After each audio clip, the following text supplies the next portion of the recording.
তো hello' friends, welcome back to my channel. মই এইকেইদিন ভিডিঅ' দিব পৰা নাই কাৰণ মোৰ গাটো ইমান ভাল নাছিলে, পূৰা জ্বৰ। তাৰপিছত ভাবিলোঁ আজি ভিডিঅ' এটা বনাওঁ বুলি, সেইকাৰণে বেছি ডাঙৰকৈ নবনাওঁ আৰু বনাম মানে ভিডিঅ'টো হৈছে কেক এটা বনাম আৰু তাৰেই কেকটো শ্বেয়াৰ কৰিছোঁ আৰু আপোনালোকৰ লগত। ৰেচিপিটো চাব আৰু মোৰ ভিডিঅ'বোৰ চাই ভাল লাগিলে লাইক কৰিব, কমেণ্ট কৰিব, চেনেলটো ছাবস্ক্ৰাইব কৰি দিব। Thank you. তেতিয়াহ'লে ভিডিঅ'টো আৰম্ভ কৰোঁ। মই কেকৰ বাটাৰটো তৈয়াৰ কৰাৰ আগতে মই এইটো গৰম কৰি থাকোঁ।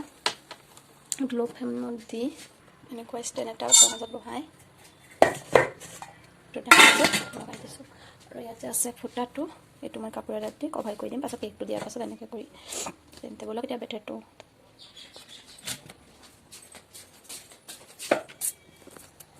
কাৰণে মোৰ অসুবিধা হয় কাৰণে মই এনেকৈ বস্তুবোৰ দেখাইছোঁ। তাৰপিছত ইয়াত গুড়ি কৰি থৈ দিয়া আছিলে মোৰ চেনিটো, মানে চুগাৰ পাউডাৰ পূৰা টাইট হৈ গৈছেগৈ। ইয়াৰ পৰা মই 2-3 চামুচ ইয়াত দিলোঁ। 2-3 চামুচ মানে কাপ এটা আছে, মেজাৰমেণ্ট কাপটো, সেইটো দিয়ে জুখি দিম মই। চেনিটো আৰু ডিমটো মই ভালকৈ মিক্স কৰি লওঁ ডিমৰ লগত। এতিয়া মই ইয়াত এইটো ভালকৈ মিক্স কৰা হৈ গ'ল, চেনিটো আৰু ডিমটো। তাৰপিছত ইয়াত মই একাপ পৰিমাণতে ৰিফাইন অইল দিলোঁ। ইয়াত মই ৰিফাইন অইল দিছোঁ। তাৰপিছত ইয়াত ভালকৈ মিক্স কৰি লওঁ চেনি, ৰিফাইন আৰু ডিমটো। ইয়াৰ vanilla essence, baking powder, baking soda আৰু ময়দা মই একাপ পৰিমাণ লৈ লৈছোঁ আৰু অলপ অলপ দি এইটো ভালকৈ মিক্স কৰি লওঁ। ইয়াত মই বেকিং চ'ডা লৈ লৈছোঁ, বেকিং পাউডাৰ দিলোঁ 1 চামুচ। ইয়াত মই ভেনিলা এচেঞ্চটো দি ল'লোঁ। আমাৰ বেটাৰ পৰা ৰেডি। এতিয়া মই এনেকুৱা কেক লৈ লৈছোঁ আৰু ইয়াৰ মোৰ কাৰণে মোৰ লগত বাটাৰ পেপাৰ নাই, সেইকাৰণে মই এনেকুৱা পেপাৰ এটা বহি পৰা ফালি লৈ লৈছোঁ। কাৰণ বাটাৰ পেপাৰটো দিলেও পেলাই দিব লাগিব যিহেতু, সেইটো কাৰণে মই ভাবোঁ ঘৰত যি আছে সেইটো দি আমি কাম কৰি চলাই ল'ব। এতিয়া এইটো এনেকৈ থৈ কলম লৈ লৈছোঁ। ইয়াত মই ৰিফাইন তেল দি কাটি লগা কৰিছোঁ ভালকৈ। আপোনালোকে ইয়াত পাৰিলে ময়দাও দিব পাৰে। এই আমাৰ পেষ্টখিনি এতিয়া আমি ইয়াত ট্ৰান্সফাৰ কৰি ল'ম।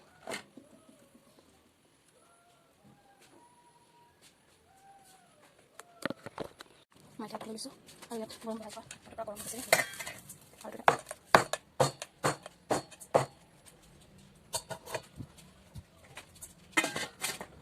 এতিয়া মই 5 মিনিট ল' ফ্লেমত থ'ব দিম। তাৰপিছত মই মিডিয়াম ফ্লেম কৰি দিম। আৰু তেতিয়ালৈকে মই চুগাৰ চিৰাপ বনালোঁ। মই এটা ইয়াত বাতি লৈ লৈছোঁ আৰু ইয়াত মই 4 চামুচ চেনি লৈ লৈছোঁ আৰু ইয়াত 4 চামুচ পানী লৈছোঁ। ইয়াত পৰুৱাটো চলা তেতিয়ালৈকে সেইটো আমাৰ চুগাৰ চিৰাপ হৈ যাব। আৰু মোৰ অৱস্থাটো চাওক, এনেই গা ভাল নাই, আকৌ গৰমত ভিতৰত থাকিবই পৰা নাই, পূৰা গৰম লাগিছে।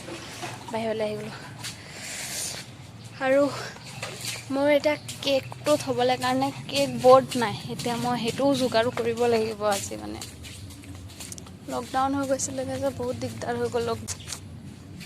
বহুত ৰ'দ চালে মানে যাবলৈ মন নাযায়। ৰ'দ হ'লে বহুত গৰম, বহুত অধিক গৰম।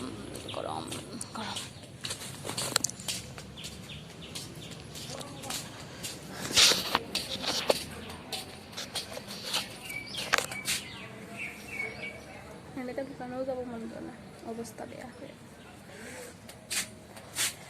ঘৰলৈ আহিছিলোঁ, তাৰপিছৰ পৰা গাটো ভাল লগা নাই কাৰণে মই ঘৰলৈও যোৱা নাই, ঘৰতে থাকি গৈছোঁ। এতিয়া মই ইয়াত ক্ৰীম ল'লোঁ, তাৰপিছত ক্ৰীমটো ক্লাছ পেকিং কৰি দিব পাৰিছোঁ। এইটো হৈছে গুড ৰাইজৰ হুইপিং হোৱাইট গোল্ডত মই এইটো ক্লাছ কাৰণে প্ৰথমতে বেয়া ভালকৈ পেকিং কৰি লৈছিলোঁ। এটা খুলি ইয়াত লৈ তাৰপিছত দেখা হৈ আছে।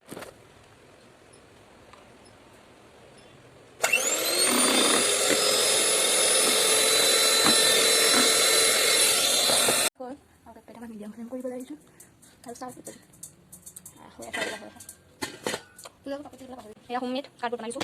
এনেকুৱা থাকিলে আপোনালোকে বনাব পাৰিব। সেই মই এইটো বনাই দিছোঁ, বাৰু বনাইছোঁ ফুলেই চাওঁ এতিয়া পাতিছোঁ। এতিয়া ভিতৰটো নিচিনাকৈ চাই লওঁ, চেক কৰি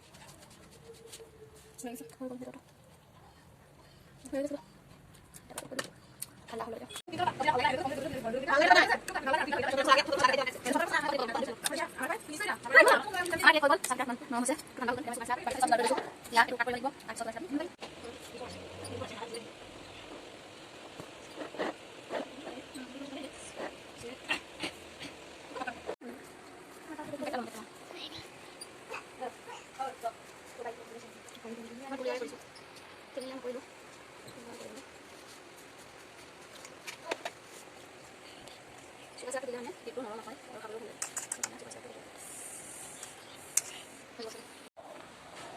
অফ কৰি দে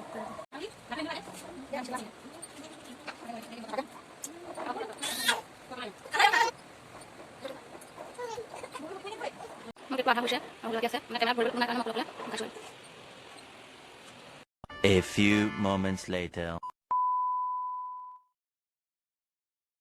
মোৰ কেক বনাই হৈ গ'ল তাৰপিছত এতিয়া মই কেকটো মানে ভিডিঅ' বনাইছিলোঁ ভিডিঅ'বোৰো ডিলিট হৈ গ'লকে ফটো এটা লগাই দিম আৰু মোবাইলটো চাৰ্জ নাছিলে এই চাৰ্জত লগাই জাষ্ট মই ভিডিঅ'টো বনালোঁ এতিয়াও 2% আছে চাৰ্জ একেবাৰে চাৰ্জ নাছিলে কাৰেণ্টটো নাই আপ ডাউন কৰি আছে ইমান গৰম আৰু ভাল লাগে লাইক কৰিব কমেণ্ট কৰিব চেনেলটো ছাবস্ক্ৰাইব কৰি দিব thank you love you all